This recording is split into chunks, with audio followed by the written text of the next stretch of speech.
భూమి లేని వ్యవసాయ కూలీలకు 12,000 ఇచ్చే పథకాన్ని కోతలు లేకుండా అమలు చేయాలని డిమాండ్ చేశారు నారాయణపేట నియోజకవర్గం బీఆర్ఎస్ నేత గవినోళ్ల శ్రీనివాస్. గ్రామీణ ప్రాంత వ్యవసాయ కూలీలతో పాటు పట్టణ ప్రాంత వ్యవసాయ కూలీలకు కూడా ఇవ్వాలన్నారు.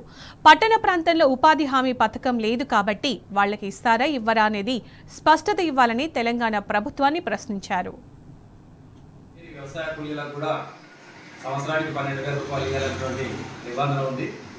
అదే ఇప్పుడు ఈ భూమి లేని వ్యవసాయ కూలీలకు గ్రామీణ ప్రాంతంలో అయితే ఉపాధి హామీ పథకం జాబ్ కార్డుని ప్రామాణికంగా తీసుకొని సంవత్సరంలో 20 రోజులు పనిచేస్తే అటువంటి వారిని గుర్తించి వాళ్లకు 6,000 రూపాయల చొప్పున ఇవ్వాల్సిన అవసరం ఉన్నదని ప్రభుత్వం నిబంధనల ద్వారా తెలుస్తుంది. అయితే పట్టణ ప్రాంతంలో ఉపాధి హామీ పథకం లేదు.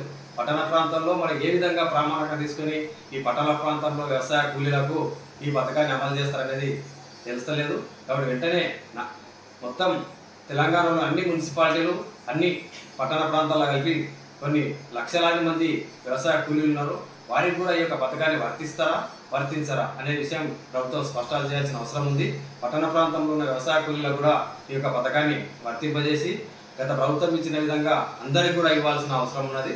కూలీలని రైతుల్ని తొలగిస్తే మాత్రం ప్రభుత్వానికి తిరుగుబాటు తప్పదు.